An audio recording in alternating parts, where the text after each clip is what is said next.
welcome everybody, and we have called by the authority of the Board of Conveners of NINAS. This is our first meeting with the public since after the elections, and we're here today to look at where things are and where things are likely to go, and then what we need to do, because if we do nothing, those who are driving us to their own destination will get to that destination. We see what's going on in Benue. It's not going to stop in Benue. You need to hear what's going on in Osun and Oyo. We told our people that the entire journey to election was just to distract them. The people who are holding us hostage have used the opportunity of that election and all the movements associated with it to move their people to where they want them to be all around the country. And we are now on the verge of something that could be worse than all of what had been speculated before. And so where we are now is we recall that on the 16th of December in 2020, after 20 years of all kinds of efforts to put a handle to the problems that have been upon this union since its inception, we rolled out an enforcement framework for the consensus that has been built first against the constitution that is the problem, the unitary constitution that's the problem, and then the enforcers of that unitary constitution, those who imposed it and who are enforcing it, including our own brothers and sisters from the alliance territory. And so that enforcement of the consensus was what we call the constitutional force majeure. Why did we call it constitutional force majeure? Because the union, the contract of union, the constitution is simply the union agreement. And we call it social contracts, because it is the understanding by which we submit our sovereignties to be governed as one political union. And Nigeria departed from that consensus that was first reached in Lancaster House before independence. It is that departure from that federal union in 1966-67 that landed us into the unitarism, that is centralized control of everything, including the question of who will govern. You saw the elections that happened. The only reason the election went the way it went is because there's a centralized control. Anybody who does not understand that is likely to become statistics, casualty of the situation. It is the centralized control of everything by the people who are trying to take over our ancestral spaces. They already confiscated our sovereignties. And so we're slaves in our homelands. By that constitution, they also seized control of all the economic assets. The 68 items you hear on the constitution, on the exclusive list, is the mechanism by which they seized all the economic assets. So if you are in Niger Delta shouting about resource control, it is the constitution that took the oil and gas.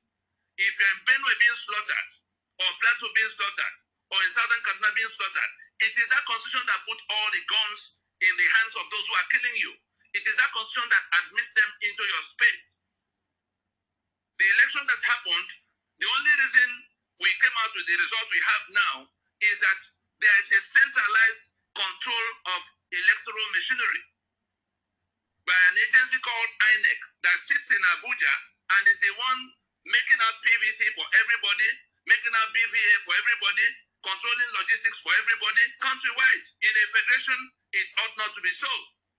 The returning officer is one of them.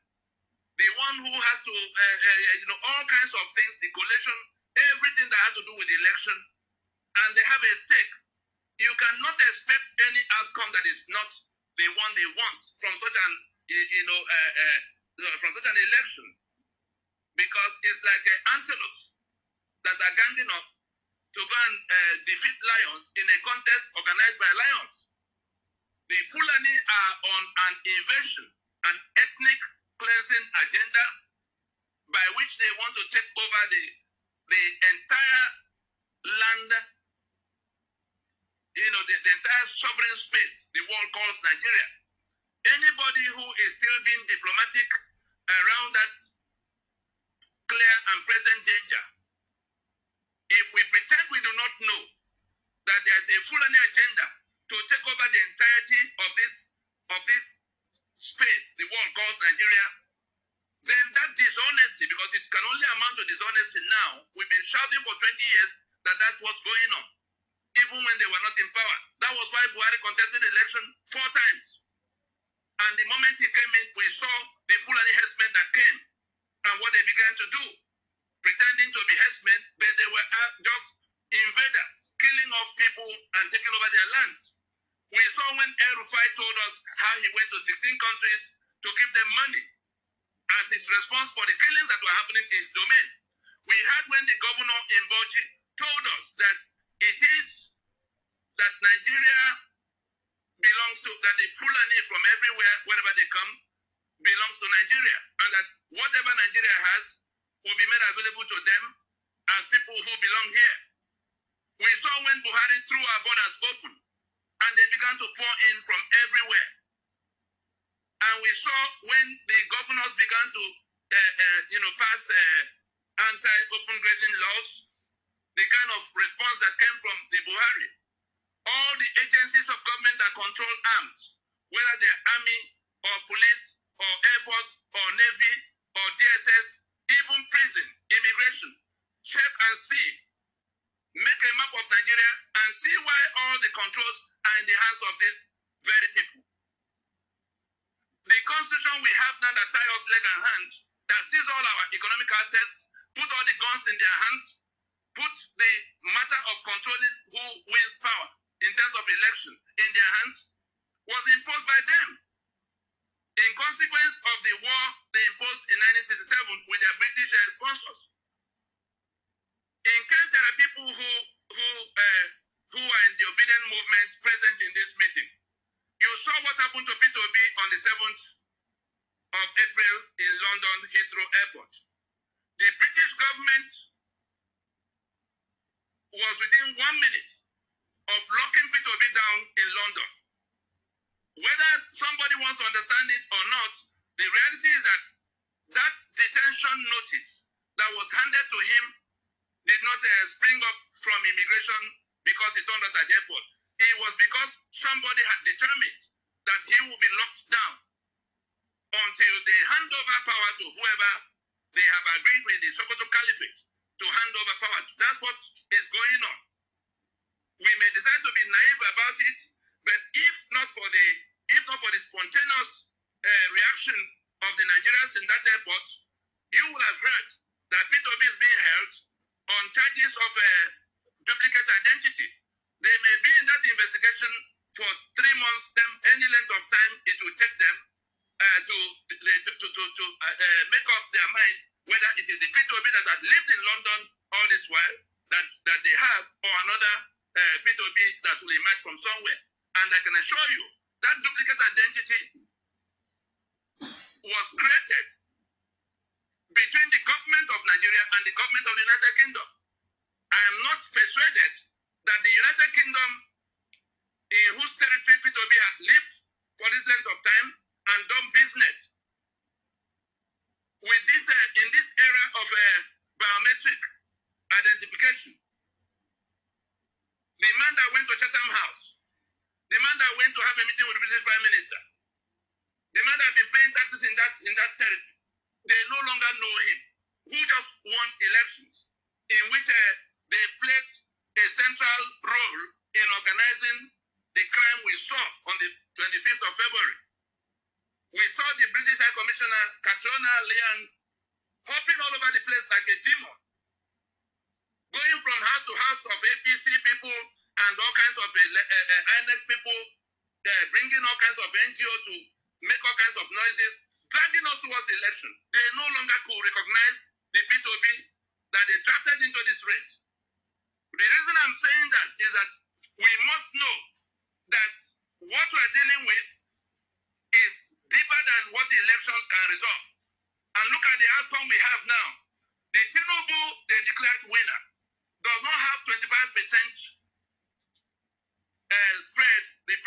50% of the votes cast in the Federal Capital Territory.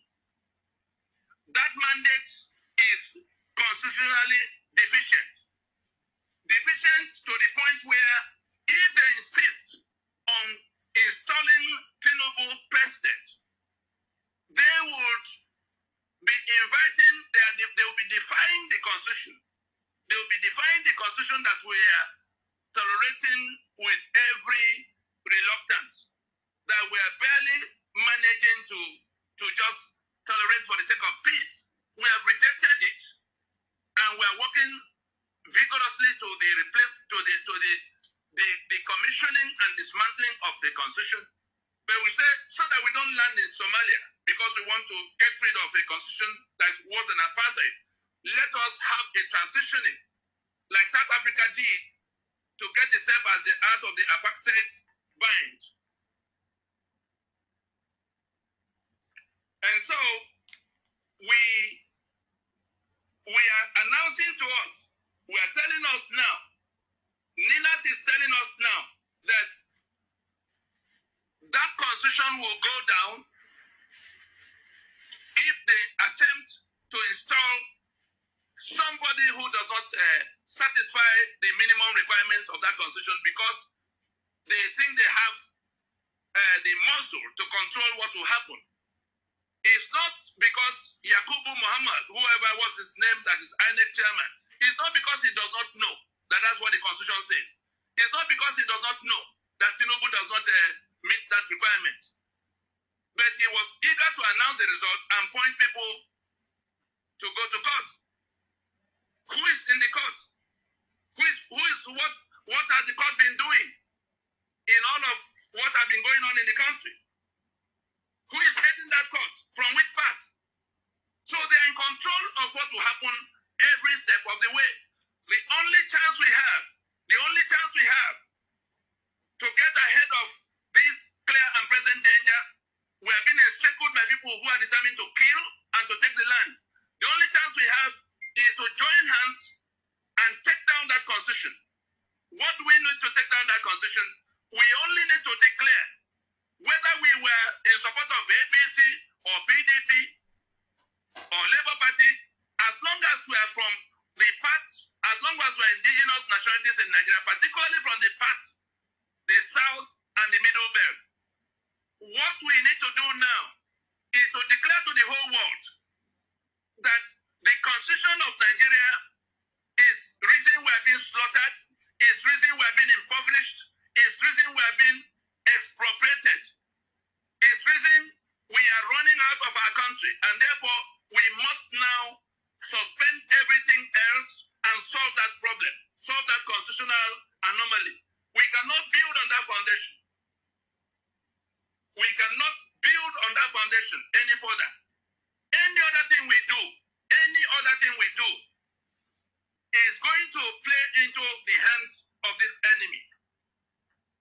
Section 135 of your constitution, I want everybody to write this down and ask all the lawyers they can find. Section 135 of your constitution 1999 leaves the back door wide open for Buhari to continue as president on the 29th of May. There are 4 conditions listed for the purpose of calculating the 4 years, because if I ask now, all of us will say 4 years is the tenure of the president. That is what is written on the front page. At the back end, inside that section 135, it has subsection 1, subsection 2, and subsection 3. It is in subsection 2 that you have 4 years. But that subsection 2 begins with subject to the provisions of subsection 1. Meaning that whatever you are going to do to calculate 4 years, that there are 4 conditions, one of which must occur before you can say, yes, 4 years. What are those conditions? A, it says, the tenure of the office of the president will continue until, that is, will terminate upon the occurrence of A, the swearing in of his successor into office. That's the taking of oath of office by his successor. B, that the president drops dead. C, that the president resigns from office. And D, that the president is impeached. I'm just paraphrasing. Section 135 is in subsection 1, subsection 2, subsection 3. The 4 years is in subsection 2, but it's made subject to subsection 1, meaning that one of those 4 things must occur before you can hold the president down to 4 years. The man has not been impeached. That's the last one. The man has not resigned. That's the second one. The man has not died, thank goodness. That's the third one. So we have only one ground left for the 4 years to be completed as having been completed. That is that the successor has taken oath of office. Where does that leave us? Mahmoud conducts an election. Everybody knows who won the election. Peter Obi got more votes than all of them. Everybody saw that, even the foreign observers that came. And then they began to, do their abracadabra. The law under which the election was conducted has stipulated what will happen to get the result in. That the results will have to be uploaded from where the voting took place in the presence of the party representatives, so that at the polling unit, the results are entered into a sheet, and that BVA is used to capture what is written, and then it is uploaded to the server, and then available immediately to be viewed as is being uploaded from everywhere. 176,000 polling units. And so you didn't have to wait for any INEC or chairman to come to announce to you. It would have been a question of coming together and everybody making their computation to see. We see it happen everywhere else. But what then happened? After all the assurances, including the one that was done in Chatham House by this very fellow, Yakub, that they will do as the law stipulates. On the day of election, they yanked up the server from receiving the results that were being uploaded from the field deliberately. And then it took almost the third day for them to begin to do all of the uploading that by then they had mutilated what had happened in the field. That's how we came to where they got to where the figures they wanted. And in getting to those figures, they now, even the one they had placed at number 1, knowing fully well he doesn't have the 25% at the Federal Capital Territory, what the Constitution required at that point was for them to go into a runoff between the first and the second position. Then they would have gotten something that would stand. They knew that 25% was compulsory. They knew he did not have it, and they didn't want him to have it, because if they wanted him to have it, they would have manufactured it for him the way they manufactured all the other things they manufactured for everybody. And so there's a trap that has been set there. If the tribunal, everybody is saying, oh, court will do. If the tribunal, that's the Court of Appeal, headed by one of them, declares today that the election, declares the truth, declares the law, that the mandate of the one declared winner is constitutionally deficient. If that is the day before the 29th of May, by operation of law, Buhari will remain president. Because you will then go to say 4 years, and he will show you in subsection 1 that his tenure is not finished until the one that will take over from him has been sworn in. He doesn't have to, there's no action required by National Assembly or anybody else. They are working their way to that possibility. They can also do all kinds of other things, knowing that people are going to push back. They are looking for how to start a fight. That's what is going on at this time. You could see when they began to accuse what Daddy said Arise TV and elsewhere about what will happen if they go ahead to swear in the one they've declared. He wasn't threatening anybody. I was surprised that our compatriot, Professor Wole Soyinka, who had done so much on this project across the last 20 years, I was surprised he interpreted what Daddy was saying as threatening the judiciary and everybody. Daddy, I watched that program, that interview live. Daddy, from what I saw, it's recorded, everybody can see it again, did not threaten anybody. Daddy only declared what the Constitution demands. He says the Constitution requires 25% to be scored at the Federal Capital Territory. The one who they've declared does not have that. If they go ahead to swear him in, they will be doing so unconstitutionally, meaning that his government will be an unconstitutional government. It's as straightforward as that. In about 4 days from the declaration of that result, those in Washington who were wondering what had happened, because they had observers that came to Nigeria, began to ask questions, and I was called in because they were sure that we knew what had happened. We were in the space.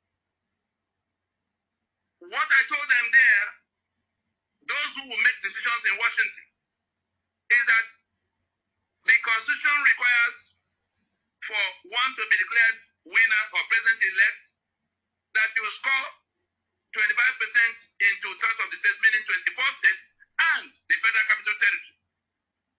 And that the one they declared does not have that. It doesn't have 25%. Secondly, that under the law, for those who are going, and those are the mediocre lawyers in Nigeria that are going about talking about INEC and discretion, let me also explain the point of whether INEC can operate outside their regulations.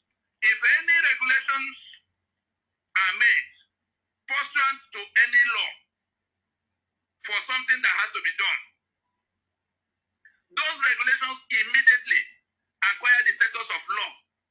So it's no longer a question of discretion. That shuts out your discretion.